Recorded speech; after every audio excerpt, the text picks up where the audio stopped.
نبی کریم صلی اللہ علیہ وسلم کا مزاح۔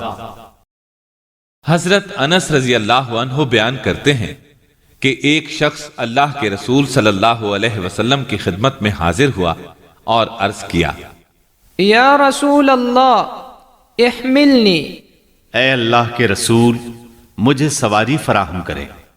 رسول اکرم صلی اللہ علیہ وسلم نے فرمایا، انا حاملوک علی ولد ناقہ، ہم تجھے اونٹنی کے بچے پر سوار کریں گے۔ اس نے کہا، وما اصنع بولد الناقہ، میں اونٹنی کے بچے کا کیا کروں گا؟ اللہ کے رسول صلی اللہ علیہ وسلم نے فرمایا، وہل تلد الابل الا النوق، اونٹ کسی اونٹنی کا بچہ ہی ہوتا ہے۔ حضرت صہیب رومی رضی اللہ عنہ کہتے ہیں، میں ایک مرتبہ خدمت نبوی میں حاضر ہوا، آپ صلی اللہ علیہ وسلم کے سامنے روٹی اور کھجوریں تھیں۔ آپ نے فرمایا، ادن فکل، قریب ہو جاؤ اور کھاؤ۔ چنانچہ میں کھجوریں کھانے لگا۔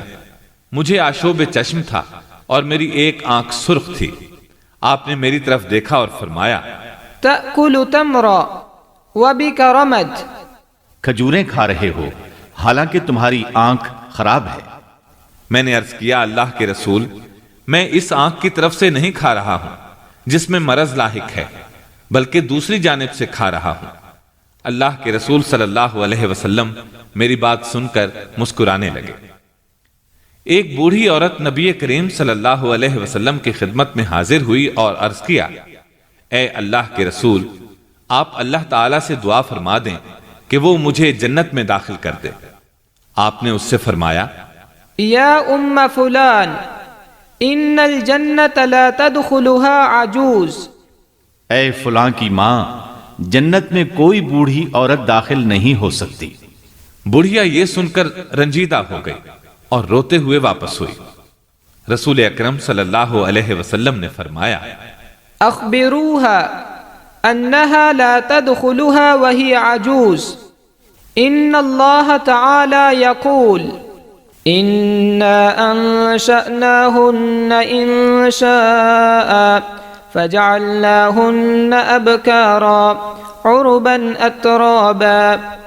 اس خاتون کو خبر دو کہ وہ بوڑھی ہونے کی حالت میں جنت میں داخل نہیں ہوگی بلکہ جوان ہو کر داخل ہوگی۔